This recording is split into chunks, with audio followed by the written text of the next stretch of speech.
জন্মসূত্রে পৈতৃক মুসলমান। বুঝতে পারছেন আপনি কথাটা? মানে আমার দাদা মুসলিম, তার ছেলে, আমার বাপ মুসলিম, তার ছেলে আমি মুসলিম, আমার ছেলেও মুসলিম। এই জন্মসূত্রে এবং আমরা পৈতৃক ভাবে মুসলমান হয়েছি। কুরআনুল কারীম যেভাবে মুমিন এবং মুসলিম হতে বলেছে তা যদি কোরআনের সাথে মিলানো যায় তাহলে একেবারে স্পষ্ট হবে। আপনি আপনারটা মিলাবেন, আরেকজনের তো মিলানোর দরকার নেই, আগে নিজেরটা মিলাবেন। তাহলে আমরা এখানে দাবি করলাম সবাই মুমিন। আসুন এই কথাটা কোরআনের আলোকে কতক্ষণ টেকে দেখি আমরা এইভাবে মুমিন হতে পেরেছি কিনা। মুমিন কি আমাদের ইচ্ছা মতো হবে নাকি আল্লাহর ইচ্ছা মতো হতে হবে? আল্লাহর ইচ্ছা মতো হতে হবে না ভাইরা আমার? আল্লাহ তাআলা ঈমান আনার শিখাচ্ছেন এভাবে, فَمَن يَكْفُرْ بِالطَّاغُوتِ وَيُؤْمِن بِاللَّهِ। বান্দা যদি ঈমান আনতে চাও, আল্লাহ তাআলার প্রতি ঈমান আনার ব্যাপারে আগে তাড়াহুড়া করো না। ঈমান আনার আগেও তোমাদের জন্য আরো কিছু কাজ রয়েছে। আল্লাহ তাআলা এতে বলেন, তোমাদের মধ্য থেকে যারা তাগুতের সাথে সম্পর্ক ছিন্ন করে নাই, তাগুত থেকে বিচ্ছিন্ন হয়ে যায়, এরপরে আল্লাহ তাআলার প্রতি ঈমান আনে, আল্লাহ তাআলা তার ব্যাপারে বলেন, ফাকাদ ইসতামসাকা বিল উরওয়াতিল উসকা লা ইনফিসামা লাহা। এইভাবে যদি ঈমান আনতে পারো বান্দা, এমন এক রজ্জু তুমি আঁকড়ে ধরলে যেটা কখনো ছিঁড়ে যাবে না। সুবহানাল্লাহ। তুমি এমন এক ঈমানের রশি ধরেছো এটা কখনো ছিঁড়ে। কিন্তু আমাদের বাস্তব জীবনে মিলালে দেখা যায় আমরা আল্লাহ তাআলাকেও সন্তুষ্ট করতে চাই, আবার খেয়াল রাখে শয়তানও যাতে বেজার না হয়। আমি কি বোঝাতে পেরেছি আমার কথাটা? আমরা আল্লাহকেও সন্তুষ্ট করতে চাই, আবার জীবন দিয়ে এটাও প্রমাণ করে শয়তানকে হাতে রাখা লাগবে। এই জন্য আমাদের সমাজে যারা মুমিন এবং মুসলিম নামে পরিচিত, আল্লাহ তাআলার সন্তুষ্ট করার জন্য সালাতেও হাজির হয়, মাঝে মাঝে রমজানের রোজাও রাখে, টাকা থাকলে হজ করে, যাকাতও দেয়। ওই একই মানুষ অন্যকে ঠকায়, ওই একই মানুষ ওজনে করার সময় ওজনে কম দিয়ে দেয়, ওই একই মানুষ সুদের সাথে সম্পর্ক রাখে, একই মানুষ মানুষের ভেজাল মাল বিক্রি করার সময় ভেজাল দিয়ে দেয়, ওই একই মানুষ অন্যের সম্পদ আবার দুর্নীতি করে কেড়ে নেয়। আছে না নাই কথা বলেন? নামাজও আছে, সিয়ামও আছে, যাকাতও আছে, সুদও আছে, দুর্নীতিও আছে, দখলবাজিও আছে। এর মানে কি? আল্লাহকে সন্তুষ্ট করতে চাই, শয়তানের সাথেও সম্পর্ক রাখতে চাই। আর আল্লাহ তাআলা বললেন আল্লাহর প্রতি ঈমান আনার পদ্ধতি হলো আগে তাগুতকে অস্বীকার করে দিতে হবে। ভাইয়ের আমার, আপনারা যখন চায়ের দোকানে যান, বলেন ভাই এক কাপ চা দেন, সাথে সাথে কি চা দেয় নাকি গরম পানির আগে কাপটা ভালো করে ধুয়ে নেয় কয়েকবার? বলেন, যে পাত্রে আপনাকে চা দিবে চাটাকে উত্তম ভাবে ধুয়ে তারপরে যখন ইতমিনান হয় যে না এখন ঠিক আছে, এরপরে চা বানানোর প্রক্রিয়া শুরু হয়, তারপরে চা দেওয়া হয়। সাথে সাথে চা দেওয়া হয় না। আমি কি বোঝাতে পেরেছি আপনাদের কথাটা? তাহলে ঈমান আনতে হলে আগে তাগুতের সাথে সম্পর্ক ছিন্ন করা লাগবে। কি করা লাগবে? ছিন্ন করতে হবে। ভাইরা আমার, কিন্তু আমার কাণ্ড হলো আমরা এই মানুষেরা তাগুতের ছায়াতলে থেকেই আমরা বলি হুজুর এবার কিভাবে জান্নাতে যাওয়া যায় বলেন সেটা। তাগুত ছাড়তে পারবো না, শয়তানের আদর্শ ছাড়তে পারবো না, এইগুলো করব, কিন্তু কোন দোয়া পড়লে তাসবিহ পাঠ করলে জান্নাতে যাওয়া যায় এটা বলে দেন। তার মানে তাগুতকে ছাড়তে চাই না, আবার জান্নাতেও যেতে চাই। আল্লাহ তাআলা জানিয়ে দেন না না, এইভাবে মুমিন হওয়া যায় না, আর জান্নাতেও যাওয়া যায় না। মুমিন হতে হলে তাগুতের সাথে সম্পর্ক ছেদ করতে হবে। তাগুত বলা হয় ওই শক্তিকে যে আল্লাহর বিধানকে মানে না নিজে, আর অন্য মানুষ মানুক এটাও চায় না। কি বললাম আমি? তাগয়ান থেকে এসে সীমা লঙ্ঘন করা, এমন শক্তি যে আল্লাহর বিধানকে পরোয়া করে না। এরকম মানুষ আমাদের ভিতরে আছে না? মুসলমান দাবি করে, আবার এ কথাও বলে ইসলামী শরিয়া টরিয়া মানি না। এরকম কথা বলার লোক আছে না নাই? একদিকে মুসলিম দাবি করলো, অন্যদিকে বলে ইসলামী শরিয়া মানি না। আরে ভাই, কিসের মুসলমান তুমি? তুমি মুসলমান অর্থই বুঝতে পারোনি। আমি বোঝাতে পেরেছি আপনাদেরকে? ভাইরা আমার, এই যে কোরআনুল কারীম, এই কোরআনুল কারীমের ব্যাপারে আমরা এই জায়গায়, এই এলাকায় যত মানুষ আছে সবাই কোরআনকে আল্লাহর কিতাব হিসেবে বিশ্বাস করে কি করে না? যে দলেরই হোক আর যে মতেরই হোক, সবাই কোরআনকে আল্লাহর কিতাব মানে। ভাইরা আমার, একটু পরিষ্কার করে দিন, এই কোরআনুল কারীমের ব্যাপারে এই আমাদের সমাজের যারা রাজনৈতিক ভাবে আওয়ামী লীগ করে, তারাও এই কোরআনকে মুসলিম যারা তারা মানে কিনা বলেন? ভালো করে কথাগুলো বুঝবেন। যারা বিএনপি বা অন্যান্য রাজনৈতিক দল করে, তারাও মানে কখন? এই কোরআন দ্বারা যখন নামাজ আদায় করা হয়, মানে না? যে ব্যক্তি নামাজ আদায় করে, এক ইমামের পিছনে আওয়ামী লীগ, বিএনপি, চরমনায়, জামাত, সব দলের লোক নামাজ আদায় করে, তার মানে হলো কোরআন দ্বারা নামাজ আদায় করতে হবে, এই ব্যাপারে সব দলের মুসলমানে একমত। আবার এই কোরআনুল কারীমের সামনে রমাদান খতম করা হয় না, এদিকে গোটা কোরআন খতম করা হয়। এই খতম তারাবিতে যেই মুসল্লিগুলো হাজির হয়, এই মুসল্লিগুলো যে দলের হোক, সবাই এক ইমামের পিছনে, এক হাফেজ সাহেবের পিছনে নামাজ পড়ে কি পড়ে না? ভাইরা আমার, অবাক কাণ্ড হলো, হাফেজ সাহেবের পিছনে যারা নামাজ পড়েন, তাদের ভিতরে যদি সুদখোর থাকে তাও রাগ করে না, চোর যদি থাকে তাও রাগ করে না, জিনাখোর যদিও থাকে তাও রাগ করে না, নেশাখোর থাকে তাও রাগ করে না। তার কারণ হলো কোরআন শুধু শোনে আরবিতে, কিন্তু বক্তব্য বুঝতে পারে না। আপনাদের এলাকায় 27 রাত্রে তো সাধারণত হয়, খতম হয় না? ওই দিন আপনার হাফেজ সাহেবকে মোটামুটি একটা হাদিয়া দেওয়ার চেষ্টা করেন সাধ্যের ভিতরে। ওই যে টাকা তোলেন, ওখানে সব দলের লোক টাকা দেয় না? কথা বলেন, দেয় কিনা? একটু জোরে বলতে হবে। দেয় না? যে আমি যশোরের হিসাবে বলতেছি, আপনাদের এলাকায় মানে তো আমি জানি না, এই জন্য একটু জিজ্ঞাসা করে নিচ্ছি। তার মানে দেন আপনার? কখনো এরকম হয়েছে নাকি যে 27 রাত্রে হাফেজ সাহেবকে টাকা না দিয়ে পিলারের সাথে বেঁধে রেখে পিটানো হয়েছে নাকি? আমি শুনিনি, এলাকায় হওয়ার কথা না। অথচ এই কোরআন পড়ার সময় এর ভিতরে সুদের বিরুদ্ধে আয়াত আছে না নাই? চুরির বিরুদ্ধে, জিনার বিরুদ্ধে, মদ বা নেশার বিরুদ্ধে আছে না? যে নেশাখোর সেও টাকা দিল হাফেজ সাহেবকে, যে সুদখোর সেও টাকা দিল হাফেজ সাহেবকে, যে জিনাখোর সেও টাকা দিল হাফেজ সাহেবকে, যে অন্যায় চুরি দুর্নীতির সাথে জড়িত সেও দিল, যে দখলবাজির সাথে দিল সেও দিল। কোরআনে তো সব আয়াতই পড়া হলো, তা দিল কেন? বোঝে নাই। সমস্যা কি? এই না বোঝার এটাই মজা। কোরআন না বুঝলে এই মজাটা, যে সবাই পছন্দ করে কোরআনওয়ালাকে। ভাইরা আমার, বিষয়টা তা নয়। এই কোরআন দিয়েই তো খতিব সাহেব জুমার নামাজ পড়ান না? আলাদা কোরআন? জোরে বলেন। এই কোরআন দ্বারাই তো আলোচক আলোচনা করেন। যেই কোরআনুল কারীম দ্বারা তারাবি আদায় করা হলো, সালাত আদায় করা হলো, একই কোরআন দ্বারা খতিব সাহেব আলোচক আলোচনা করেন।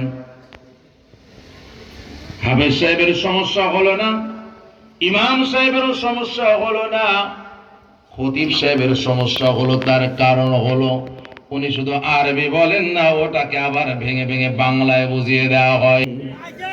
তাহলে বিষয়টা হলো, সমস্যাটা কোথায়? আগে সমস্যা না ধরে তো, রোগ নির্ণয় না করে তো সমাধান করা যায় না। এতক্ষণ পর্যন্ত কথাগুলো কি বুঝতে পেরেছেন আপনারা? দলের নাম ধরেছে বলে কি আপনারা মাইন্ড করেছেন নাকি? আমি আমার কোরআন বোঝানোর স্বার্থে বলেছি, আমি কোনো দলের পক্ষে বা বিপক্ষে বলতে আসিনি।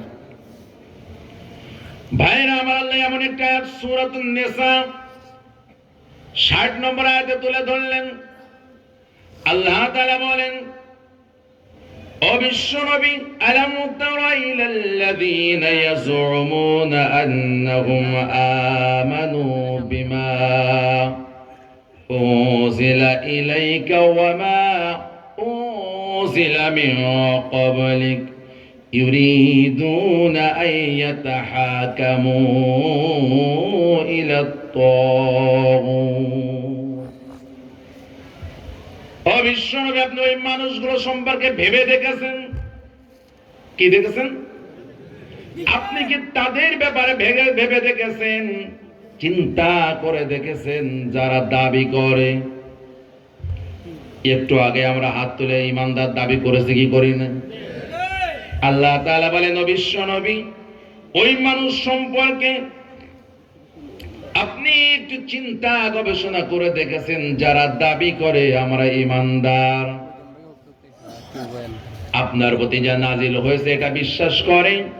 শুধু এটা নয়, আপনার আগে যত আসমানি কিতাব নাজিল হয়েছে সেগুলো বিশ্বাস করে, কথা দাবি করে। অথচ যখন তাদের জীবন সমস্যার সমাধানের জন্য কোরআনের দিকে যেতে বলা হয়, তখন আর কোরআনের দিকে যায় না। ইউরিদুনা আইয়াতাহাকামু ইলাত তাগুত, তখন আর কোরআনের সমাধানের দিকে যায় না। কোরআনের সমাধানকে সেকালে মনে করে এই আধুনিক যুগে কোরআনের বিধান চলে না, এই কথা বলে মানব রচিত বিধানের দিকে চলে যায়। ডক্টর কামাল হোসেনের লেখা সংবিধানের দিকে চলে যায়, ব্রিটিশ সংবিধানের দিকে চলে যায়, দাদা বাবুদের লিখে দেওয়া সংবিধানের দিকে চলে যায়। এই কোরআনুল কারীমের দিকে যেতে বলা হলে তারা আর যেতে রাজি হয় না। আল্লাহ তাআলা বলেন, অথচ আমি আল্লাহ ইমানদার হওয়ার জন্য আদেশ করেছি, ওয়াকাদ উমিরু আইয়াকফুরু বি, তোমরা যদি মুমিন হতে চাও তাহলে তাগুতের সমাধান মানলে চলবে না, তাগুতকে অস্বীকার করা লাগবে। যে আয়াত ইতিমধ্যে আমি বলেছি, এই যে দুই আয়াত আমি বললাম এর সাথে মিলালে আমাদের অনেকের মুমিনত্ব কাটা যাবে না? কথা বলেন তো, ইমানদারিত্ব কাটা যাবে কি যাবে না? আমরা একদিকে কোরআনকে বিশ্বাস করে কথা বলি, অথচ কোরআন থেকে কোনো সমাধান নিতে চাই না, কোরআনের কাছে যেতে চাই না।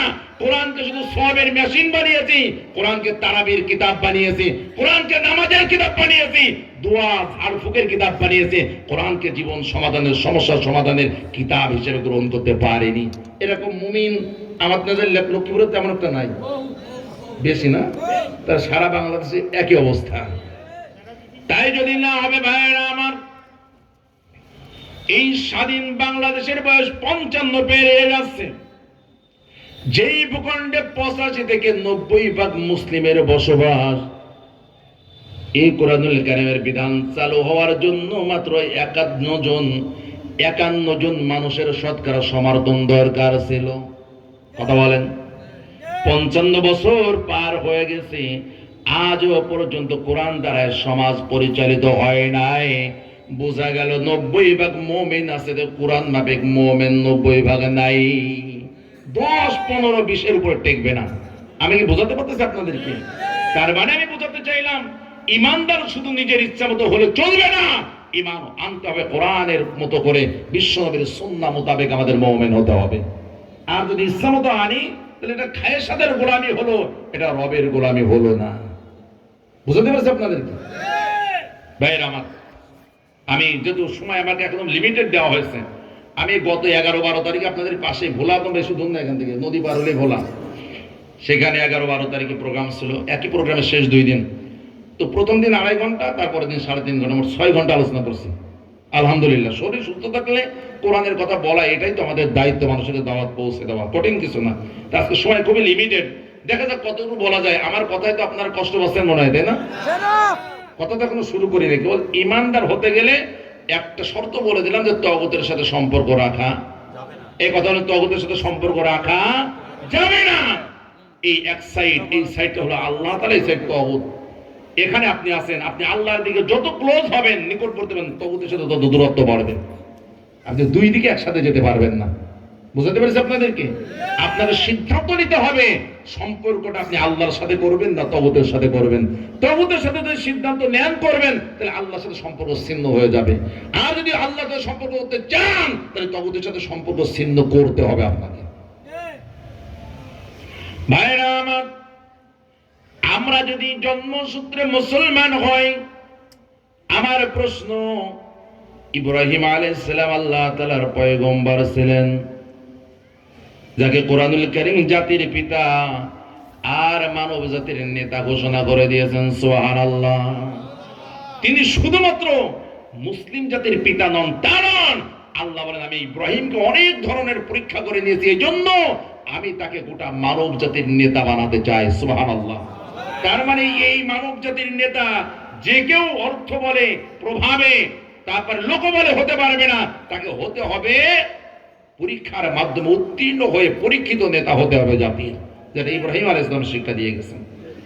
আমি বুঝাতে চাচ্ছি, আমরা তো হাদিসও করলাম যে আমরা সবাই মুসলমান, যেহেতু আমার দাদা মুসলমান, আমার বাপ মুসলমান, আমিও সেই ধারায় মুসলমান। এইটা যদি হয় তাহলে ইব্রাহিম আলাইহিস সালাম তিনি মুসলমান ছিলেন না? সবাই বলেন একটু। আল্লাহ তার পরিচয় করিয়ে দিতে গিয়ে বলেছেন হানিফা মুসলিমা, আগে বলেছেন একনিষ্ঠ, পরে বলেছেন মুসলমান। কি বলেছেন আগে? একনিষ্ঠ মুসলিম তিনি, আল্লাহ স্বীকৃতি দিয়েছেন কোরআনে বারবার। সেই পয়গম্বর দুইজন ছেলে ছিলেন, একজন ইসমাঈল আলাইহিস সালাম, একজন ইসহাক আলাইহিস সালাম। তারা পরবর্তীতে তারা দুইজনও পয়গম্বর হন। তারা কি মুসলমান ছিলেন কি ছিলেন না? আমার এই কথাটা আমি পরবর্তী কথাগুলো বোঝানোর জন্য বলতেছি। তাহলে ইব্রাহিম আলাইহিস সালাম নিজেও মুসলিম ছিলেন, তার দুই ছেলে যারা পয়গম্বর হয়, নবী রাসূল হতে গেলে মুসলমান হওয়া লাগে কি লাগে না? অমুসলিম তো নবী রাসূল হওয়ার কোনো প্রশ্ন থাকতে পারে না, তারা মুসলিম ছিলেন। তাহলে এই আয়াতটা কেন আল্লাহ বললেন সেটা বোঝার দরকার। আয়াতটি হলো সূরা বাকারার 131 এবং 32 নম্বর আয়াত, ভালো করে খেয়াল করুন। আল্লাহ তাআলা বলেন ইন ক্বালা লাহু রাব্বুহু আসলিম ক্বালা আসলামতু লিরাব্বিল আলামিন। ও বিশ্বনবী, আপনার উম্মতদের সামনে ওই ঘটনা তুলে ধরুন যখন ইব্রাহিম আলাইহিস সালামের রব ইব্রাহিমকে ডেকে বলল, ইব্রাহিম আত্মসমর্পণ করো, মুসলমান হয়ে যাও। আল্লাহ একজন পয়গম্বরকে বলতে আসলিম, তুমি মুসলিম হয়ে যাও। সুবহানাল্লাহ বলেন। আসলিম মানে কি? মুসলিম হও। একজন পয়গম্বরকে ওহী দিয়ে বলতে তুমি মুসলিম হও, কিন্তু অগ্রিম মুসলিম রয়েছেন, এরপর বলতে তুমি মুসলিম হও। ভাইয়ের আমার, তাহলে মুসলিম মানে কি? এ মুসলমানের মানে হলো নিজের খায়েশাতকে, নিজের ইচ্ছা পছন্দকে আল্লাহ তাআলার পছন্দ এবং ইচ্ছার সামনে সমর্পণ করে দেওয়া। আল্লাহ, আমার ইচ্ছার কোনো দাম নেই, আপনি যা বলেন ওটাই আমার করতে হবে। আমার পছন্দের কোনো মূল্য নেই, আমার ভালো লাগা না লাগার কোনো মূল্য নাই। আপনার যা অর্ডার ওটা আমার ভালো লাগুক আর না লাগুক আমাকে মানতেই হবে। এমন ভাবে যখন নিজেকে রবের বিধানের সামনে সঁপে দেওয়া যাবে, আল্লাহ তাআলা বলেন তখন তুমি মুসলিম হলে কেবল। সুবহানাল্লাহ। যে আল্লাহ বললেন আসলিম, ইব্রাহিম আত্মসমর্পণকারী মুসলমান হও, তিনি প্রশ্ন করেন আল্লাহ কোন বিষয়ে আত্মসমর্পণ করব, কিভাবে করব, কখন করব? কোন প্রশ্ন না করে আল্লাহ বললেন আত্মসমর্পণ করো। সাথে সাথেই তিনি জবাব দিলেন ক্বালা আসলামতু লিরাব্বিল আলামিন। জগৎ সমূহের প্রতিপালক আল্লাহ তাআলার সামনে আমার মস্তক অবনত করে দিলাম। নারে তাকবীর। ইব্রাহিম আলাইহিস সালাম মুসলিম, আমরাও মুসলিম, কি পার্থক্য আছে না? না একটু বলেন তো। জানা ঘটনা বলে সময় একেবারে নষ্ট করা যাবে না। ইব্রাহিম আলাইহিস সালামের সন্তান হয় না, বয়স 86 বছর হয়ে গেছে, বার্ধক্যে চলে গেছেন। এক পর্যায়ে বলেন রব্বি হাবলি মিনাস সালিহিন, ও রব আমাকে একজন নেককার সন্তান দান করে দিন। আল্লাহ তাআলা বলেন ফাবাশশারনাহু বিগুলামিন আলিম। ইব্রাহিমকে একজন সহনশীল ধৈর্যশীল সন্তান ইসমাইলকে দান করে দেওয়া হলো। জন্ম হয়ে গেল। আল্লাহ তাআলা বলেন ইব্রাহিম কেমন আমার পছন্দের সামনে আত্মসমর্পণ করলে প্রমাণ দাও। স্ত্রী হাজেরা এবং সদ্য প্রসূত সন্তান ইসমাইলকে নির্বাসনে ফেলে দিয়ে আসা লাগবে। ইব্রাহিম আলাইহিস সালাম একবারও বলেন না আল্লাহ এটা কোনো যৌক্তিক কথা হলো নাকি? আমরা বলতাম আল্লাহ মোটে সন্তান হতো না, এত আবেদন এত নিবেদনের পর একদম দিলেন, আবার এখন বলতেন ফেলে দিয়ে আসতে, এটা কোনো লজিক্যাল কোনো কথা হলো? আল্লাহ এটা কোনো বিবেক সম্পন্ন কথা? আমরা এই কথা বলে বসতাম, তাই না ভাই? যে আল্লাহ যদি ফেলেই দিতে হবে তাহলে দেওয়ার দরকারটা ছিল, আমরা বলতাম। বলেন আমরা বলতাম না? কিন্তু অবাক কাণ্ড হলো, যেহেতু আগে আত্মসমর্পণ করা কোন প্রশ্ন নয়, হযরত ইব্রাহিম আলাইহিস সালাম স্ত্রীর সন্তানকে নির্জন এলাকায়, যেখানে বর্তমান মক্কা নগরী কাবা, ওই এলাকায় নির্জন কোন মানুষজনের কোন চিহ্ন অস্তিত্ব নামা ছিল না, সেখানে ফেলে দিয়ে আসলেন। তার কারণ হলো এটাই ছিল ইব্রাহিম আলাইহিস সালামের রবের ইচ্ছা। ঠিক না ভাই, কথা বলেন? আবার যখন চলাফেরার বয়স উপনীত হলেন ইসমাঈল আলাইহিস সালাম, ইব্রাহিম আলাইহিস সালাম আবার হাজির হয়ে গেছেন স্ত্রী সন্তানের কাছে। আল্লাহ কুরআনুল কারীমে বলেন, ফালাম্মা বালাগা মা'হু সায়া ক্বালা ইয়া বুনাইয়া ইন্নী আরা ফিল মানামি আন্নী আযবাহু ফানজুর মাযা তারা। আল্লাহু আকবার। আমরা তো বুঝতেছি না, আলেম ওলামা ব্যতীত যারা আছে তারা তো বুঝতেছি না যে আয়াতে কি বলা হচ্ছে, তাই না ভাই, কথা বলেন? আল্লাহ তাআলা বলেন, ইসমাঈল যখন পিতা যাতে চলে ফেরার মতো বয়স উপনীত হলো, তাফসীরে তো 7 অথবা 9 বছর বয়স, ইব্রাহিম আলাইহিস সালাম সন্তানের কাছে হাজির হয়ে বললেন, ও আমার সন্তান, কলিজার টুকরা সন্তান, আমি স্বপ্নে দেখেছি আমি তোমাকে জবে করতেছি। নারায়ে তাকবীর, আল্লাহু আকবার। কোন সন্তান? যে সন্তানকে বাল্য বয়স মানে শিশু সদ্য প্রসূত সন্তান ফেলে দিয়েছে তার কাছে। আমাদের ছেলেরা যে কায়দার আদব শিখেছে, ওরা হলে বলতে আব্বা, আব্বা তো বোঝেন নাকি, বাপরা আব্বা বলে আমাদের যশোরে। বলে আব্বা এতদিন খোঁজ খবর রাখোনি আর এখন চলে এসেছো জবাই করতে, এরকম বেয়াদবি মতো কথা বলতো না? বলেন, এতদিন তোর খোঁজ খবর নেই, বেঁচে আছে কি জানো না, আজকে চলে এসেছো আব্বার দাবি নিয়ে জবাই করার জন্য, এই কথা বলতাম। হযরত ইব্রাহিম আলাইহিস সালাম বললেন, ও সন্তান, আমি স্বপ্নে দেখেছি আমি তোমাকে জবাই করতেছি, এ ব্যাপারে তোমার মতামত প্রকাশ করো। যেহেতু পয়গম্বরের সন্তান, তিনিও পয়গম্বর হবেন।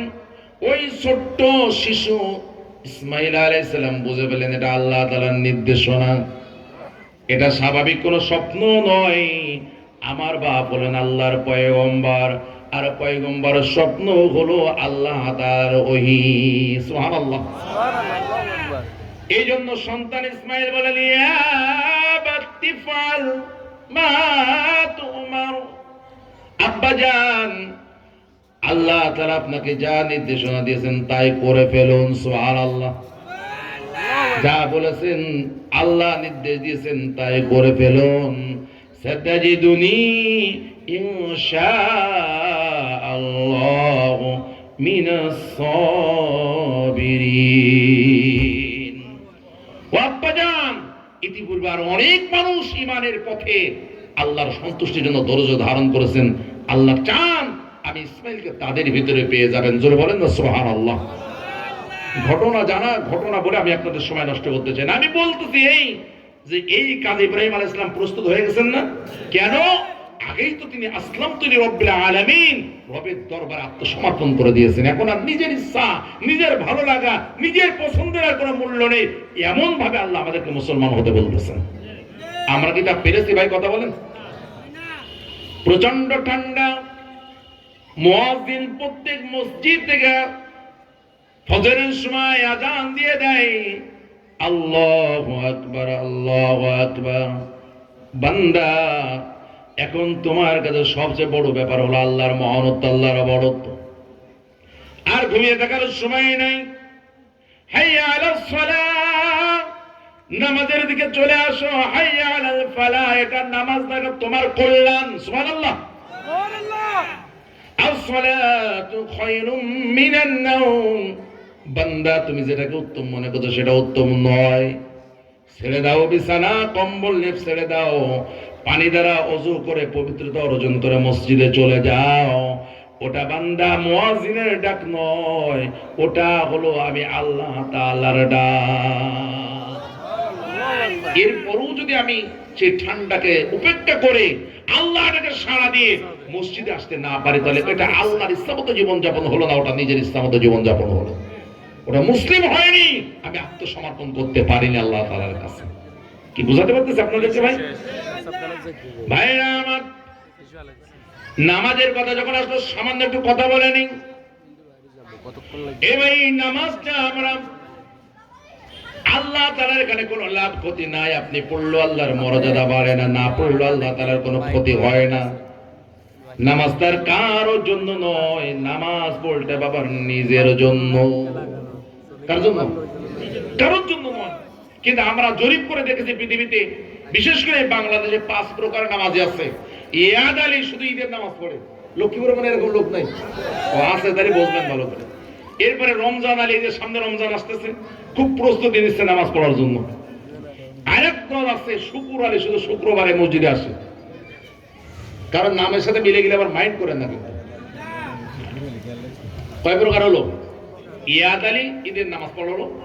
ঈদের নামাজে দেখবেন ইমাম সাহেবের পিছনে ফাঁকা থাকে না, কারণ আছে ফরজ নামাজে দখল করতে পারে, কারণ একামত দেওয়া লাগে। তো ঈদের নামাজে তার ইকামত নেই, এই জন্য দেখবেন শুধু ইমাম সাহেবের জায়গাটা খালি আছে, সব ভরাট হয়ে গেছে। এই এলাকায় এরকম হয়তো নাকি? আচ্ছা, তাহলে ইয়াদ আলী, রমজান আলী, শুকুর আলী, জানাজা আলী। ফরজ 5 ওয়াক্ত পড়ে না, কিন্তু জানাজা এলাকায় যদি হয়তো জানাজা হাজির হয়ে যায়। এরকম নেতা কিছু লোক থাকে না সমাজে। 5 নম্বর হলো মতলব আলীর নামাজ। কয় প্রকার হয়েছে? ইয়াদ আলী, রমজান আলী, শুকুর আলী, জানাজ আলী। 4টে তাফসীর না করলে বুঝতেছেন আপনারা। ঈদের নামাজ পড়া, রমজানের নামাজ পড়া, শুক্রবারের নামাজ পড়া, জানাজার নামাজ পড়া। মতলব আলীর একটু সামান্য তাফসীর না করলে আপনার খোলস হবে না আপনাদের কাছে। ভাইরা আমার, আমি যেহেতু খুলনার একটা মসজিদের দায়িত্বশীল, কিছু মানুষ আছে সারা বছর নামাজ পড়েন, হঠাৎ একদিন ফজরে হাজির। আমরা তো ইমাম সাহেব যারা, তারা ফজরের মুসল্লি, সব মুকসিনা কয়জন ফজরে পড়ে সব জানি আমরা। কারা ফজরের মুসল্লি আর কারা জুমার মুসল্লি আমরা দেখলে চিনতে পারি। কথা বলেন। হঠাৎ তাকিয়ে দেখি একজন অচিনা অপরিচিত ফজরের মুসল্লি। আমরা ইমাম সাহেব মনে করি কিরে, এ মাল তো ফজরে মসজিদে আসার কথা না। ব্যাপার কি? এ মাল তো মসজিদে ঢোকার কথা না ফজরের সময়, এ তো জুমা অথবা রমজানের মাল, এ ফজরে ঢুকলো কেন? নামাজ পড়লো, চলে গেল। আবার ও লোক জোহরে হাজির। সবাই নামাজ পড়ে চলে যায়, ও লোক আর বের হয় না কেন? না, হুজুরের সাথে একটু দেখা করবে। ইমাম সাহেবের নামাজ শেষ, কাছে যে হাত কসলাতে কসলাতে সালাম দিয়ে ভালো মন্দ জিজ্ঞাসা করে বলে, হুজুর আপনাকে একটা দাওয়াত দিতে চাইছিলাম, আমার মা মারা গিয়েছিল আজকের এই দিনে, আসরের সময় একটু দোয়ার ব্যবস্থা করেছে, আপনার থাকা লাগবে না। বুঝেছেন তো আপনার? দাওয়াত এসে কখন? জোহরে, মানে দুপুরের নামাজে। তাহলে ফজরে কেন আসলো? ফজরে এসে হুজুরকে বুঝালো, হুজুর আমি কিন্তু বেনামাজি না, এইটা বোঝানো যায় ফজরে হাজির হয়েছে ওই দিন। ওই সময় নগদে দাওয়াত দেয়নি, দেশে জোহরের সময়। এরপরে আসরের সময় 2-5 কেজি জিলাপি বাতাসানে হাজির, মায়ের দোয়ার জন্য বা বাপের বা অন্য কারোর দোয়ার জন্য। দোয়া হয়ে গেল। আর হুজুররা এমন ভাবে আমাদের দোয়া করার আগে মনে হয় আল্লাহ তাআলা জান্নাত আমাদের কাছে ইজারা দিয়েছে, আমরা বন্টন করে বেড়াই। কথা বলেন না কেন? আমরা হুজুররাও কিছু দোয়া করি, এটা জেনে যে এই দোয়া আল্লাহ 100% কবুল করবে না। আমরা জানি নিশ্চিত এই দোয়া আল্লাহ দ্বারা কবুল হবে না, তারপরও বাধ্য হয়ে করি এবং বলে আল্লাহ দোয়া কবুল করার দরকার নেই, এ কথা মনে মনে চলে। আমি বোঝাতে পারিনি ভাই? আমরা দোয়া করতে বাধ্য হই, কিন্তু আমরা জানি যে এই দোয়া কোশ্চিন কালেও কবুল হবে না, কারণ এই চরিত্রের মানুষের জন্য নবীজির দোয়া কবুল হয়নি। তা নবীজির দোয়া যদি কবুল না হয় কারোর জন্য, তাহলে কোন মৌলবীর দোয়া কবুল হবে তাদের জন্য? ভাইরা আমার, দোয়া হয়ে গেল। আসরের পরে নামাজ হলো মাগরিব, আছে না? এবার দেখবেন ওই লোককে যদি টর্চ লাইট, কেমন সিআইডি, ডিবি, এলএসআই যত গোয়েন্দা বাহিনী আছে লাগাই দেন, ওকে আর মসজিদ এলাকায় খুঁজে পাওয়া যাবে না। ওই যে একদিন ফজর, জোহর আর আসর পড়লো, ওটা হলো মতলব আলীর নামাজ। ওটা আল্লাহর জন্য পড়ে না, ওটা দোয়ার জন্য পড়েছে। আবার আমরা যশোর, খুলনাতে দেখেছি এলাকায় বা আপনজন বা পরিবারে কেউ মারা গেলে সব ঘন ঘন মসজিদে যশোরে কোনো ওয়াক্ত নামাজ কামাই হয় না। আল্লাহরা বোঝায়, আল্লাহ আজরাইল তো বাড়ির এলাকা চিনে ফেলেছে রাস্তা, আপাতত যদি মসজিদে না যায় বিপদ আছে। 2-3 দিন চলে, 4 দিন 5 দিন পরে পুরানো হয়ে গেলে আর মসজিদে যায় না। এরকম সিস্টেম আছে লক্ষ্মীপুর এলাকায় আছে। তাহলে সব জায়গায় একই সিস্টেম। ভাই আমার খেয়াল করেন, হাসির কোনো কথা বলি না এখনো। সালাত বা নামাজ আমরা ধোঁকা দেওয়ার জন্য, মতলবাজির জন্য নয়। এটা আমাদের নিজেদের জন্য বলতে হবে। কাদের জন্য? আমাদের মৃত্যুর পরে কবর জগৎ যখন আসবে, প্রথম প্রশ্ন করা হবে মার রব, বান্দা ও বান্দি বলো তোমার রবের নাম বলো, রব কে? এই প্রশ্ন যখন করা হবে, এটা তো পরীক্ষা বা প্রশ্ন। পরীক্ষার আগে পড়ালেখা আছে না নাই? স্কুলে তো সরাসরি পরীক্ষা না, আগে তো পড়াশোনা, তারপরে প্রশ্ন হলো হুজুর পড়াশোনা কই, আগেই পরীক্ষা কেন? আল্লাহ তাআলা একমাত্র মাস্টার হিসেবে রূহের জগতে একবার পড়ালেন, আলাস্তু বিরাব্বিকুম ক্বালু বালা।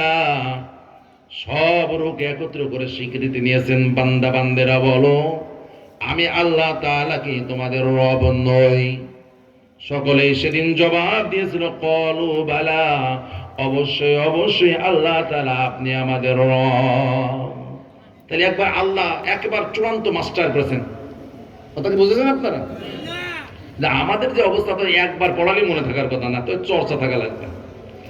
আল্লাহ আবার বুঝিয়ে দিলেন, বান্দা হজ জীবনে একবার করলে হয়ে যায়, যাকাত বছরে একবার আদায় করলে হয়ে যায়, সিয়াম বা রোজা বছরে এক মাস রাখলে হয়ে যায়, কিন্তু নামাজ দৈনিক 5 বার কেন? মনে প্রশ্ন আসে অনেক সময়। আল্লাহ বলেন, বান্দা আমি তোমাকে কষ্ট দেওয়ার জন্য করি নাই, তোমার যে সামনে কবরের জগতের প্রশ্ন আছে, ওই লেখাপড়া রেখেছি আমি আল্লাহ তাআলা নামাজের মধ্যে। সুবহানাল্লাহ। আমাদের কি কবরের প্রশ্নের জবাব দেওয়ার দরকার আছে না নাই? সবার আছে নাকি? যদি থাকে তাহলে কোনো মতলব আলীর নামাজ চলবে না, শুকুর আলী, ইয়াদ আলী, রমজান আলীর নামাজ চলবে না। নামাজ পড়তে হবে নিজের জন্য, আমার জন্য, আমার নিজের জন্য। একজন মানুষ দৈনিক 5 ওয়াক্ত নামাজে 32 রাকাত নামাজ পড়া লাগে। কয়বার? 17 রাকাত ফরজ এবং 12 রাকাত সুন্নাতে মুআক্কাদা, 3 রাকাত হলো বেদের, মোট 32 রাকাত নামাজ পড়া লাগে। অন্য নামাজ না পড়লো আল্লাহ তাআলা এমন সিস্টেম করে দিলেন, এক রাকাতের মধ্যে কমপক্ষে 11 বার রবের স্বীকৃতি দেওয়া হয়। সুবহানাল্লাহ। কমপক্ষে অন্তত 11 বার বলতেই হয়। আসলে এটা হিসাবটা বুঝে নেই। কথা কি বুঝতেছেন আপনারা? রাগ উঠতেছে নাকি শরীরের ভিতরে? আচ্ছা, রাগ এখন উঠেনি, ঠিক আছে। নামাজে দাঁড়িয়ে গেলেন, কোন সূরা শুরুতে? সূরা ফাতিহার প্রথম আয়াত মুখস্থ আছে না? পড়েন আমার সাথে, আলহামদুলিল্লাহি রাব্বিল আলামিন। রবের কথা আছে না নাই? একবার। এরপর অন্য আয়াত সূরা মিলানো হলো, সেখানে থাকতেও পারে নাও পারে। সূরা মিলানো শেষ হয়ে গেল, রুকুতে যান, রুকুতে তাসবিহ আছে না নাই? সুবহান রাব্বিয়াল আযীম কমপক্ষে 3 বার। কয়বার? আর আগে একবার আছে সূরা ফাতিহা, আর এই 3 বার, মোট কয়বার হলো? এরপরে সামিআল্লাহু লিমান হামিদা, রব্বানা লাকাল হামদ। রবের কথা আছে না নাই? কয়বার হলো? 5 বার। সাজদার তাসবিহ হলো সুবহান রাব্বিয়াল আ'লা, 3 বার, 3 বার 6 বার হয়ে গেল। আগের 5 বার আর এই 6 বার মিলালে এক রাকাত নামাজের মধ্যে কমপক্ষে নামাজিকে 11 বার রবের স্বীকৃতি দেওয়া লাগে। সুবহানাল্লাহ বলা যাবে না? এক রাকাতে যদি 11 বার হয়, 32 দিয়ে গুণ করলে হয় 352। তার মানে হলো একজন নামাজি মুসল্লি দৈনিক 352 বার রবকে স্বীকার করে নেয়। 352 বার। একটা ছোট্ট বাচ্চাও তার মাকে 352 বার মার বলে ডাকতে সময় পায় না দিনে। ঠিক না কথা বলেন? তার মানে আল্লাহ বোঝাতে চাইলেন, বান্দা তুমি যদি কবরের প্রশ্নের জবাব দিতে চাও, তাহলে তোমাকে এভাবে রবের স্বীকৃতি দিয়ে যেতে হবে দুনিয়া থেকে। নামাজি যে 5 ওয়াক্ত পারফেক্ট নামাজি, নামাজ বুঝে পড়েছে, নামাজ কায়েম করেছে জীবনে, ওই ব্যক্তিকে যখন বলা হবে মা রব্বুক, তখন বলবে, ও ফেরেশতা, এসে সহজ প্রশ্ন তোমার কাছে আর নাই, আমি কি সোজা সোজা উত্তর দেব না ঘোরায় ঘোরায় দেব? ফেরেশতা বলবেন, তোমার ইচ্ছা মতো যেভাবে দাও, সঠিক হলেই চলবে, সঠিক হলেই। নামাজি এবার বলবেন, আমার রবকে জানতে চাও, তাহলে শোনো, আলহামদুলিল্লাহি রাব্বিল আলামিন, এর মধ্যে আমার রবের পরিচয় আছে, তুমি খুঁজে নাও। সুবহান রাব্বিয়াল আযীম এর মধ্যে আমার রবের পরিচয় খুঁজে নাও। রব্বানা লাকাল হামদ এর মধ্যে আমার রবের পরিচয় খুঁজে নাও। সুবহান রাব্বিয়াল আ'লা এর মধ্যে আমার রবের পরিচয় খুঁজে নাও। যদি বুঝতে না পারো শুনে নাও, রব্বি আল্লাহ, আমার রব হলেন আমার আল্লাহ। আমরা এইভাবে জবাব দিতে চাই কি চাই না? যদি চাই, সে নারী হোক, পুরুষ হোক, বৃদ্ধ হোক, যুবক হোক, যাদের উপরে নামাজ ফরজ তাদের জন্য এই নামাজ পড়তে হবে, নিজের জন্য যাতে কবরে প্রশ্নের জবাব দেওয়া যায়। ইনশাআল্লাহ রাজি আছেন না? ইনশাআল্লাহ ভাই। এরপর আল্লাহ কত চমৎকার করে সিস্টেম করলেন দেখেন। এই কোরআনের সর্বশেষ 10 সূরা, সূরা ফিল থেকে নাস পর্যন্ত, এই 10টি সূরার মাঝে আল্লাহ তাআলা 6টি সূরার মাঝে রবের আলোচনা এনেছেন। ফিলে চলে যান, আলাম তারা কাইফা ফাআলা, মুখস্থ নাই? আছে আয়াতে আছে, রব আছে। আলাম তারা কাইফা ফাআলা রাব্বুকা বিআসহাবিল ফিল। কুরাইশে চলে যান, ফালিয়াবুদু রাব্ব হাযাল বাইত, আছে না রবের কথা? এরপরে মাউনে নাই, কাউসারে আছে, ফাসাল্লি লিরাব্বিকা ওয়ানহার।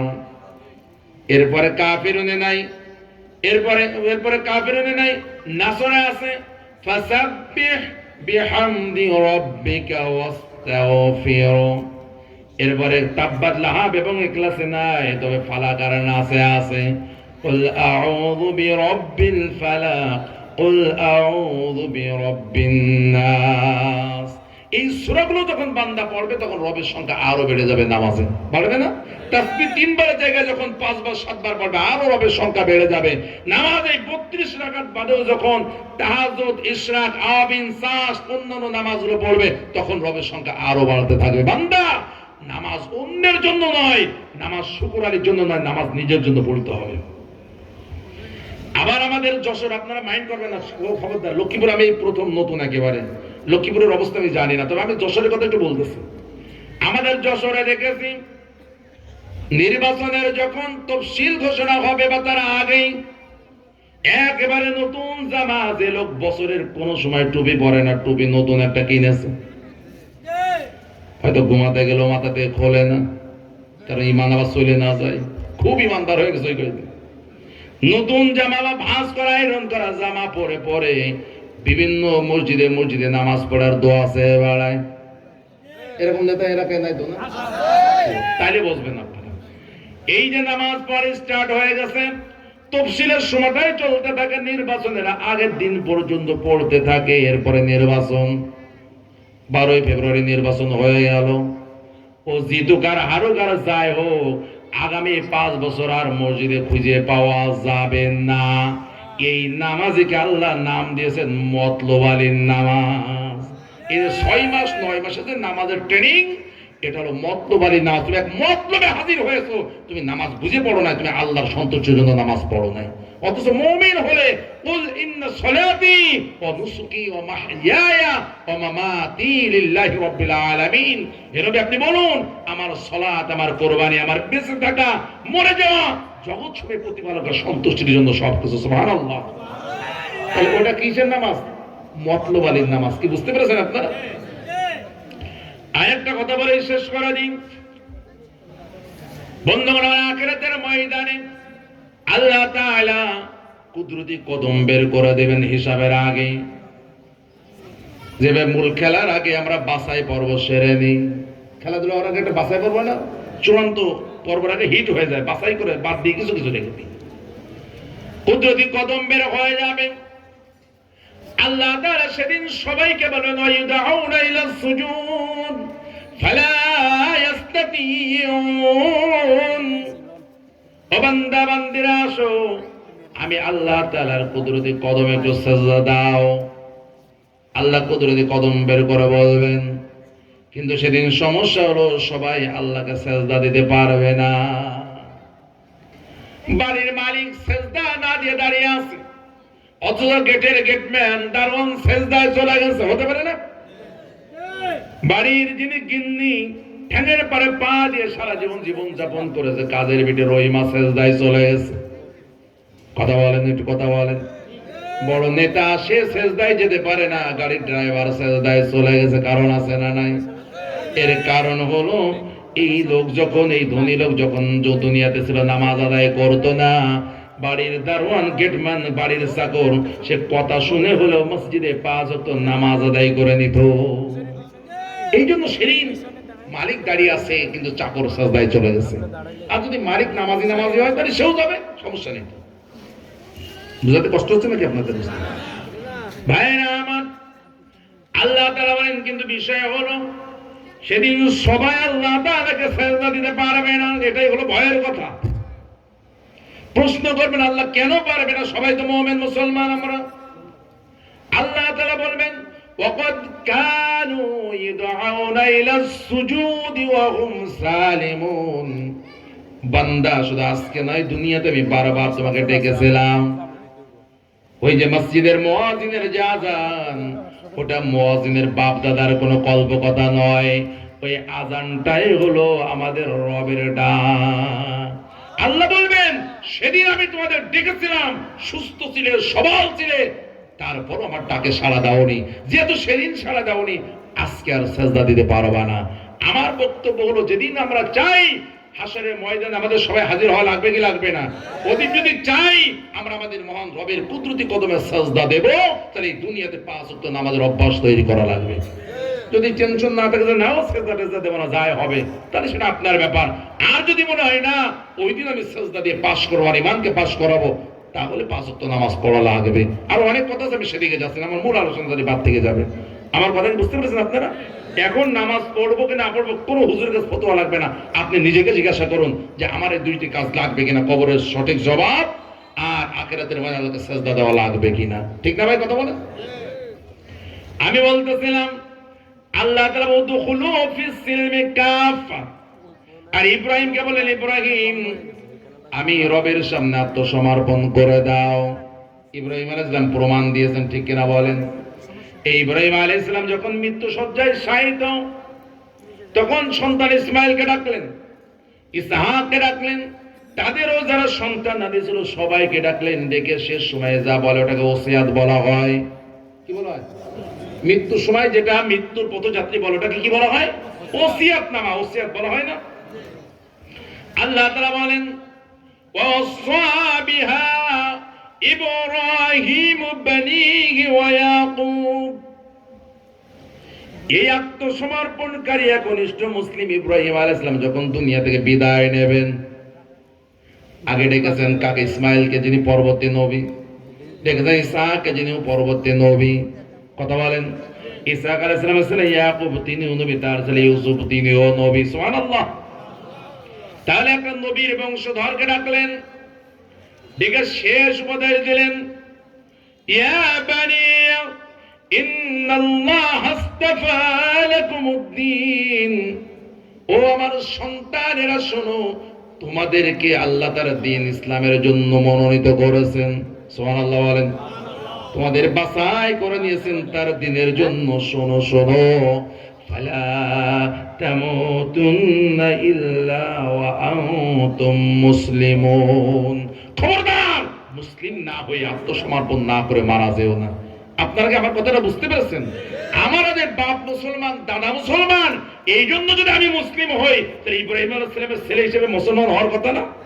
কথা বলেন। নবীর ছেলে হিসেবে তো মুসলিম হওয়ার কথা, অথচ তাদের দিকে বলতে খবরদার মুসলিম না হয়ে মরো না। ও ভাইরা আমার, তার মানে একটু নিজের সাথে মিলান। আমরা এখনো আল্লাহর বিধানের সামনে মাথা নত করে মুসলিম হতে পারি নাই। কথা বলেন। আমি আল্লাহর কোরআনের প্রতি বিশ্বাসী, অথচ আমার ব্যবসাটা করতে অন ইসলামিক নিয়মে।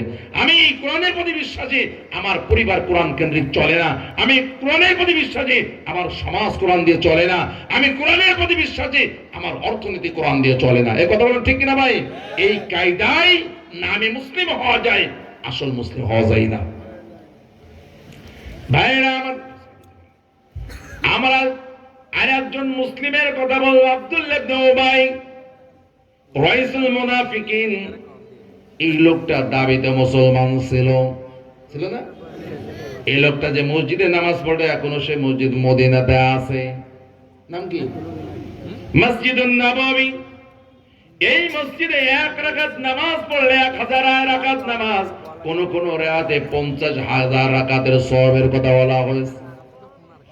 তার মানে আপনার এই মসজিদের তুলনায় ওই মসজিদে 50,000 গুণ সওয়াব পাওয়া যায়। আপনি এই মসজিদের মুসল্লি আর আব্দুল্লাহ ইবনে উবাই ওই দামি মসজিদের মুসল্লি। বুঝতেছেন কথাটা? আমাদের ইমাম তো আমাদের মতো কোন আলেম। আরে আব্দুল্লাহ ইবনে উবাইয়ের ইমাম হলেন স্বয়ং বিশ্বনবী মুহাম্মদ রাসূলুল্লাহ সাল্লাল্লাহু আলাইহি ওয়াসাল্লাম। তাহলে তার মসজিদও দামি, তার ইমামও দামি। এই লোকটা সারা জীবন বিশ্বনবীর বিরুদ্ধে ষড়যন্ত্রের জাল বুনেছে, হত্যার চেষ্টা করেছে, মদিনা থেকে তাড়িয়ে দেওয়ার প্রচেষ্টা চালিয়েছে। অবাক কাণ্ড, নবীজি বেঁচে আছেন কিন্তু আব্দুল্লাহ ইবনে উবাই মারা গেছে। যাকে হত্যা করার শেষ করে দেওয়ার চেষ্টা করেছে তিনি বেঁচে আছেন কিন্তু আব্দুল্লাহ ইবনে উবাই শেষ হয়ে গেছে। এরকম কি হয় কি হয় না? কথা বলেন তো ভাই। আমরা দেখেছি এই বাংলার বুকে যে ইসলামের কালেমাকে মিটিয়ে দেওয়ার চেষ্টা যারা করেছে, ইসলামী বাংলায় আছে, তারাই বাংলায় থাকতে পারেনি। এই কথা বলেন না আপনারা? এটাই আল্লাহ তাআলার ক্ষমতা, এটাই আল্লাহ তাআলার ক্ষমতা।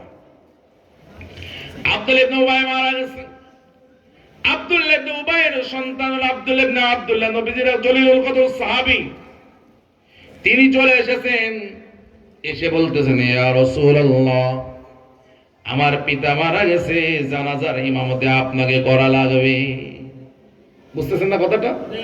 নবীজি ইমামতি করতেছে। ভাই আমরা তো আমাদের দেশে যে একটা বড় জানাজা হয়, বড় জানাজায় লোক বেশি হয়, তখন বলি ওরে সর্বনাশ, এত বড় জানাজা, লক্ষ লক্ষ কোটি কোটি মানুষ, আল্লাহ লজ্জায় হলেও মাফ করে দেবে, এরকম একটা চিন্তা ভাবনা আমাদের আছে।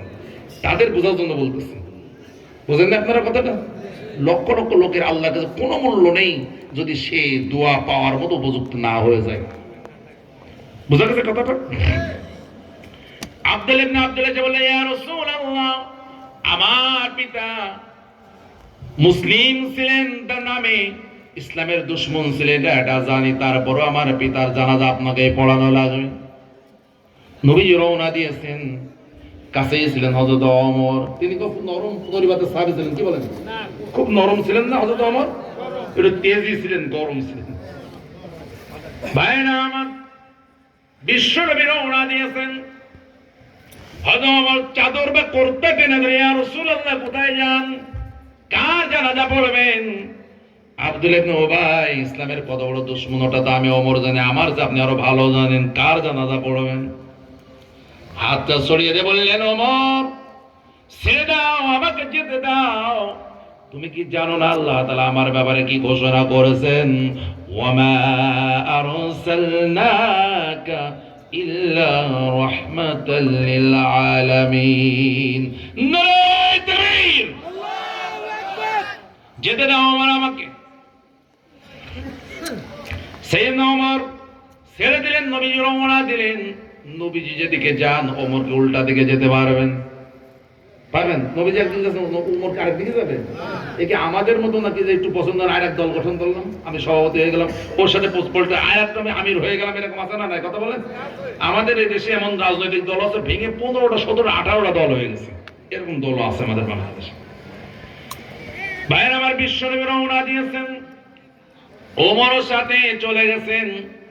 নবীজি ইমাম, সামনে আব্দুল্লাহ ইবনে উবাইয়ের লাশ, পিছনে যারা মুমিন সবাই সাহাবী। তার মানে জমিনে এত দামি জানাজা আর হতে পারে না।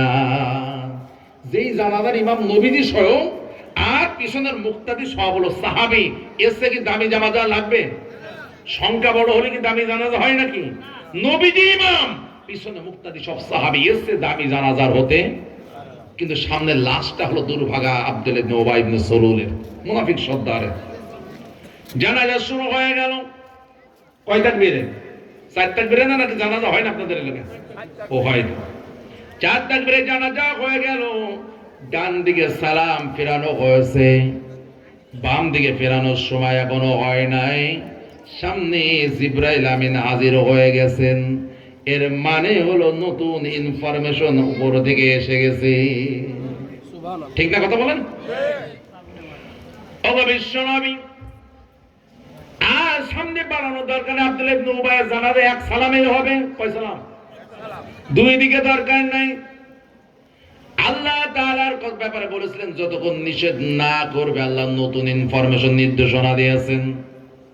সূরা তাওবা আয়াত নাম্বার 80 আল্লাহ তাআলা বলেন ইস্তাগফির লাহুম আও লা তাস্তাগফির লাহুম ইয়া তাস্তাগফির লাহুম 70 মাররা ফালাই ইয়াগফিরাল্লাহু লাহুম। ও নবী, এই আব্দুল্লাহ ইবনে উবাইদের জন্য আপনি ক্ষমা চান আর না চান দুটোই সমান সমান, ক্ষমা করা হবে না। কি করা হবে না? নবীজির দোয়ায় পাওয়ার নেই, তা কবুল হচ্ছে না। স্পষ্ট আল্লাহ বলেন ক্ষমা করা হবে না। অবশ্য নবী একবার নয়, এদের জন্য যদি দৈনিক 70 বার ক্ষমা চাওয়া হয়, কয়বার? ফালাইয়াগফিরাল্লাহু লাহুম, আল্লাহ তাআলার সিদ্ধান্ত এদের কোশ্চিন কালো মাফ করা হবে না। প্রশ্ন হলো যেই চরিত্রের কারণে বিশ্ব নবীর দোয়া কবুল হয় না, ওই চরিত্র যদি আমাদের মধ্যে থাকে তাহলে কোনো মৌলবীর দোয়া কবুল হয় না। সামনে লাশ সর একটা জমির বা সর্বনাম ব্যবহার করা তো 1 বছরের, আল্লাহ ব্যবহার করেছেন বহু বছরের। ইস্তাগফির লাহুম, হওয়া দরকার ছিল ইস্তাগফির লাহু, তার জন্য ক্ষমা চান আর না চান। আল্লাহ বলেন তাদের জন্য। এর মানে শুধু এই আয়াত আব্দুল্লাহ ইবনে উবাই না, এই লক্ষ্মীপুরেরও যদি এই আব্দুল্লাহ ইবনে উবাইয়ের নাম থাকা লাগবে না, চরিত্রে মিল হয়ে যায়, তাহলে অবস্থা একই রকম হবে। যত যত জাতীয় যত ইমাম হোক না কেন, বাইতুল্লাহর বর্তমান ইমাম আব্দুর রহমান সুদাইস হোক না কেন, জানাজা পড়লে যাররা পরিমাণ লাভ হবে। বুঝেন না কথাটা? নবীজির দোয়া যাদের জন্য ব্যর্থ হয়, পৃথিবীর কোন মৌলবীর দোয়া তাদের জন্য কবুল হবে না। তাহলে এখন আমাদের চরিত্র পাল্টানোর দরকার আছে না নাই ভাই? কথা বলুন। পাল্টানোর সময় এখনো আছে, যেহেতু আমরা মরে যাইনি, যেহেতু নিঃশ্বাস শেষ হয়ে যায়নি, তওবা করার রাস্তা এখনো খোলা রয়েছে, এখনো সময় আছে আমাদের তওবা করে, যেহেতু মরে তো যেতেই হবে। আর 50-100 বছর পরে আমরা এখানে যারা আছি কেউ এই জমিনের উপরে থাকতে পারবো না। কথা বলেন। এই জন্য এখন ফিরে আসার সুযোগ আছে। আমরা তাগুতের সাথে সম্পর্ক ছাড়তে পারি না, তবে আল্লাহর দরবারে আপনাকে তাগুতের সাথে সম্পর্ক ছিন্ন করে যেতে হবে না, কোনো দোয়া লাভ হবে না। আমরা যে দোয়া করি না, দোয়ার আয়োজন হয় না, দোয়া হলো একটা শূন্য। যদি আপনি যদি 1 থাকে আগে, একটা শূন্য বসালে কি 10 গুণ হয়ে যায় না? আর একটা শূন্য বসালে কত হয়? 100। আর একটা শূন্য কত হয়? 1000। আর একটা শূন্য হয় 10,000। আর একটা শূন্য 1 লক্ষ। সংখ্যা বাড়ে না? কিন্তু শুরুতে 1 নেই, শূন্য আছে, আর 1 কোটি শূন্য দেওয়া হলে এখন সংখ্যা কত হবে? বুঝলেন না? শূন্য 1 নেই শুরুতে, শুধু শূন্য একটা আছে শুরুতে। আর 1 লক্ষ দেওয়া হলো, 1 লক্ষ শূন্য জমা হলো, তাহলে এখন সংখ্যা কি হলো? শূন্য ছিল আগের, এখন বিগ জিরো। আগে ছোট শূন্য ছিল, এখন বড় শূন্য হয়েছে। সংখ্যা বাড়েনি, শুধু শূন্যের আকার বেড়েছে। কথা কি বোঝেন নাই? তো এই যে দোয়া, এই যে গরু মারা, এই যে মানুষের ডেকে নিয়ে হাফেজ সাহেব খাওয়া দেওয়া, সব কাজ হবে যদি পিওর ঈমান নিয়ে কবরে যাওয়া যায়। যদি বেঈমান হয়ে তাগুতের সাথে সম্পর্ক রেখে আব্দুল্লাহ ইবনে উবাইয়ের চরিত্র নিয়ে কবরে যান, কোন গরুর খানা দিয়ে কোনো লাভ হবে না, কোন হাফেজ সাহেবের দোয়া দিয়ে লাভ হবে না, সব বাতিল হিসেবে পরিগণিত হবে। আমি সংক্ষেপে বোঝাতে পারলাম আপনাদেরকে? ভাইরা আমার, আমরা যদি আমার পিতা মুসলমান হওয়ার গ্রামে মুসলিম হই, তার নূহ আলাইহিস সালাম পয়গম্বর ছিলেন, তার সন্তানের তো মুসলমান হওয়ার কথা না কাফের হওয়ার কথা? জন্মসূত্রে তো মুসলিমই হওয়ার কথা। তার ছেলে ছিল হাম, সাম, ইয়াফাজ, কেনান। নূহ আলাইহিস সালামের নাম শুনেননি আপনারা কখনো? কয় ছেলে ছিল? হাম, সাম আর ইয়াফাজ নূহ আলাইহিস সালামের দলের লোক। আর কেনান বিরোধী দলে চলে গেছে। কোন দলে? আমাদের যশোরে এরকম কিছু লোক আছে, দলটা একটু খারাপ, কিন্তু নামাজ তো পড়ি হুজুর আপনার পিছনে, ওয়াজ শুনি, কুরবানি দিই, জাকাত দিই, হজও করলাম 14 বার, আমার 14 গোষ্ঠী হাজি, শুধু দলটা একটু খারাপ। তো দল খারাপ হলেই তো আপনার 20 মারা হয়ে গেল, শেষ হয়ে গেল। কথা বোঝেননি আপনারা? দেখেন আমি বুঝাই আপনাদের, কোরআন দিয়ে বুঝাতে একটু খেয়াল করেন। আমরা যদি আমার পিতা মুসলিম হওয়ার, আমি মুসলমান হই, তাহলে নূহ আলাইহিস সালাম মুসলিম পয়গম্বর, তার ছেলে মুসলিম হওয়ার কথা না? কথা বলেন, কথা না? নূহ আলাইহিস সালামকে আল্লাহ তাআলা বললেন, নূহ কিস্তি তৈরি করো, তোমার জাতিকে ধ্বংস করে দেওয়া হবে, বন্যা প্লাবন হবে, তোমার পরিবারের সবাইকে উঠিয়ে নাও এই কিস্তিতে, মুমিনদেরকে উঠিয়ে নাও, সব সৃষ্টিকে জোড়ায় জোড়ায় তুলে নাও। নূহ আলাইহিস সালাম পিতা সন্তান কেনানকে বললেন, কেনান বিরোধী দলে থেকো না, আমার দলে চলে আসো। আল্লাহ তাআলার গজব আসলে তুমি কিন্তু বাঁচতে পারবা না। গজব আসলে কি আর বাঁচা যায়? কিন্তু ও তো বিরোধী দলের শক্ত শক্ত নেতা, বিরোধী দলের। বলতে আব্বাজান টেনশন করবেন না, বড় বড় পাহাড় আছে, পাহাড়ের চূড়ায় আত্মরক্ষা করো, আমাকে ঢেউ পানি বন্যা কিছু করতে পারবে না। আচ্ছা ঠিক আছে। কথাগুলো একটু গভীরভাবে বুঝতেছেন না? মন এদিক ওদিক চলে গেছে আপনাদের? বুঝতেছেন কথাগুলো? বন্যা শুরু হয়ে গেল, কেনান কি উঠেছে কিস্তিতে? ওঠে নাই। কোন দল আছে? বিরোধী দল আছে। বুঝতেছেন তো কথাগুলো? বিরোধী দল আছে, নূহ আলাইহিস সালামের দলে আসে নাই। এরপরে যখন বন্যা শুরু হয়ে গেল, কোরআন বলে একদম পাহাড়ের মতো উঁচু উঁচু ঢেউ এসে আঘাত করতে লাগলো। এক আঘাতে নূহ আলাইহিস সালাম থেকে তার সন্তান কেনানকে আলাদা করে দেওয়া হলো। নূহ আলাইহিস সালাম কিস্তি থেকে দেখতে পাচ্ছেন কেনান হাবুডুবু খায়, মারা যাচ্ছে। হাজার হলো বিরোধী দলের হলেও তো পিতার সন্তানের সম্পর্ক, মায়া লাগে না? এবার আল্লাহ দরবারে দোয়ার জন্য হাত তুলেছেন। খেয়াল করেন কথাগুলো, আমাকে বানানো কথা বলতেছি আমি? হ্যাঁ, সব কোরআনে রয়েছে। হযরত নূহ আলাইহিস সালাম আল্লাহর দরবারে হাত তুলে নাদা নূহ ونادى نوح ربه فقال رب إن ابني من أهلي ওরা আমার সন্তান তো আমার পরিবারের একজন, সন্তান পরিবারের একজন না? এরা বললেন রব আমার সন্তান কেনান আমার পরিবারের একজন, ওয়াইন্না ওয়াদাকাল হক, আপনার ওয়াদা তো সত্য। তার মানে হলো আল্লাহর ওয়াদা হলো আল্লাহ নবী পরিবারকে ধ্বংস করবেন না। আল্লাহর ওয়াদা কি? আল্লাহ নবী পরিবারকে কি করবেন না? ধ্বংস। তা এখন তো ডুবে যাচ্ছে, তো ধ্বংস হয়ে যাচ্ছে না? বেঈমান হয়ে বিরোধী দল হয়ে ডুবে যাচ্ছে, মারা যাচ্ছে, ধ্বংস হচ্ছে না? তা আল্লাহ তোমার ওয়াদার কি হলো? তুমি তো সেই আল্লাহ যে তুমি নবী পরিবারকে শেষ করবে না, তো ও তো আমারই ছেলে, আমারই পরিবারের অন্তর্ভুক্ত, তো তো ডুবে গেল। ও আনতা আহকামুল হাকিমিন, আর তুমি তো শ্রেষ্ঠ বিচারক, তোমার তো ভিতরে জুলুম থাকতে পারে, তুমি তো ন্যায় বিচারকারী। এটা কার দোয়া? নূহ আলাইহিস সালামের দোয়া। কার দোয়া? কার কাছে? কার ব্যাপারে? সন্তানের ব্যাপারে, কেনানের ব্যাপারে। আল্লাহ তো ওই সময় দুপুরবেলা একটু ক্লান্ত হয়ে ঘুমাচ্ছিলেন নাকি? নাউজুবিল্লাহ। নাকি দেখতেছেন সবকিছু, শুনতেছেন না সবকিছু? এবার আল্লাহ তাআলা জবাব দিচ্ছেন। আমরা তো, আমার বাপের নাম আব্দুল্লাহ, কয় তোমার নাম কি? আমার দাদা হাজী সাহেব ছিল, আমাদের পরিবারের 14 জন হাজী আছে।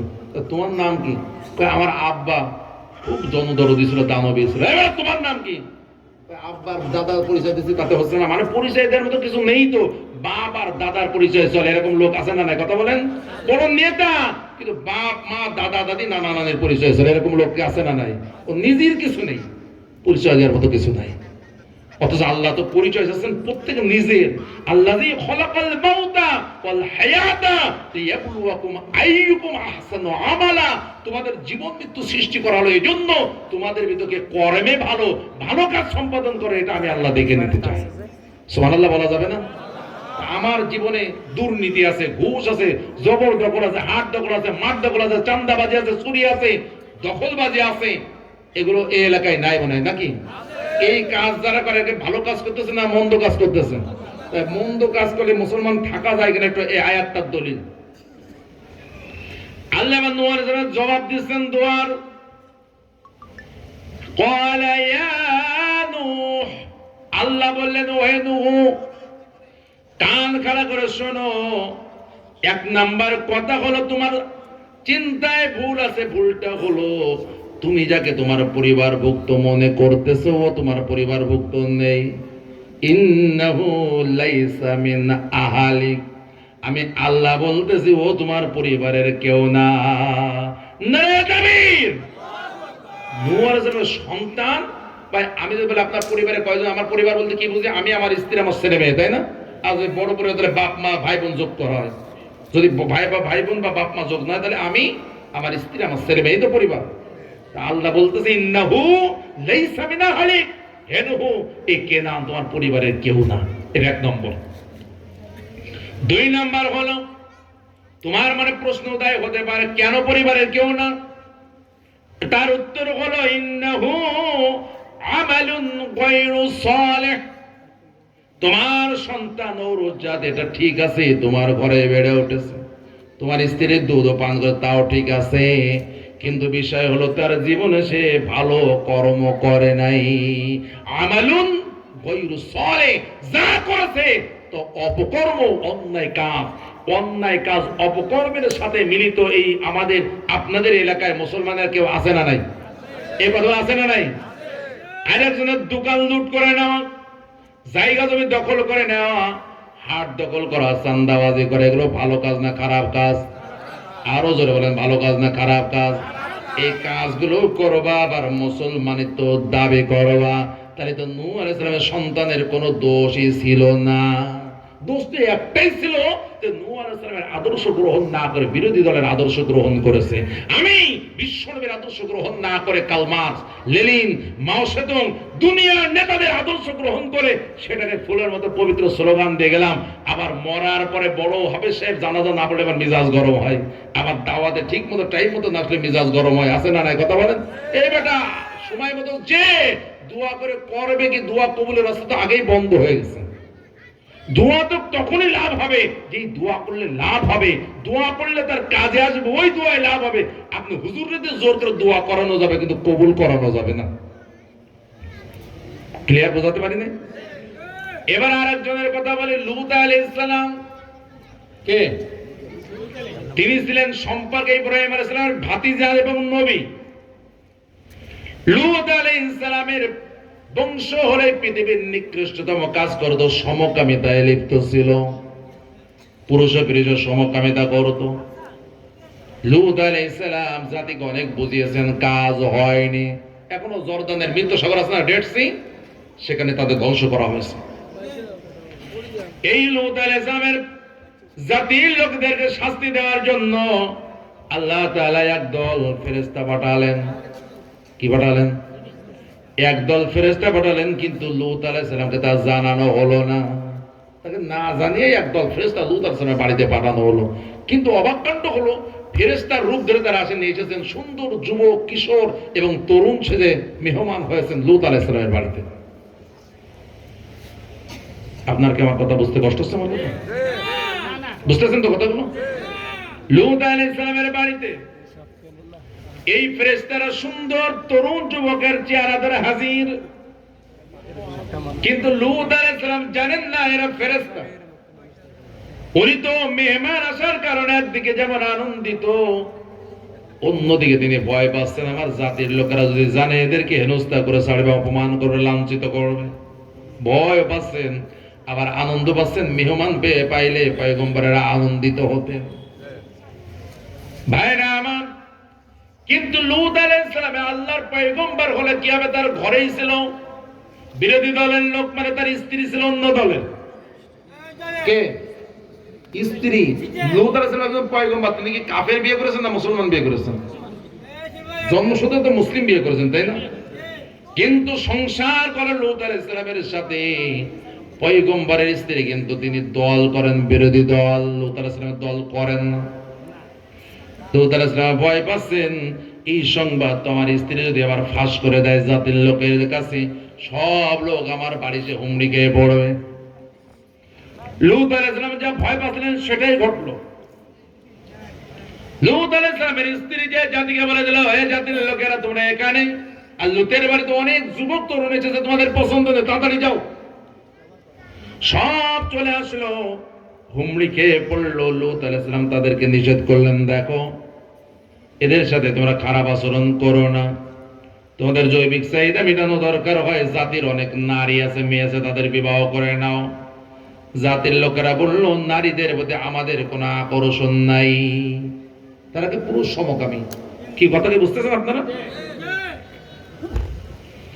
হযরত লূত আলাইহিস সালাম অনেক অনুনয় বিনয় অনুরোধ করলেন, কাজ হলো না। ফেরেশতারা তখনও পরিচয় দেন নাই, সব দেখতেছেন। এক সময় যখন লূত আলাইহিস সালাম বিচলিত হয়ে গেছেন, ফেরেশতারা বললেন, ও আল্লাহর পয়গম্বর লূত, আপনি ভয়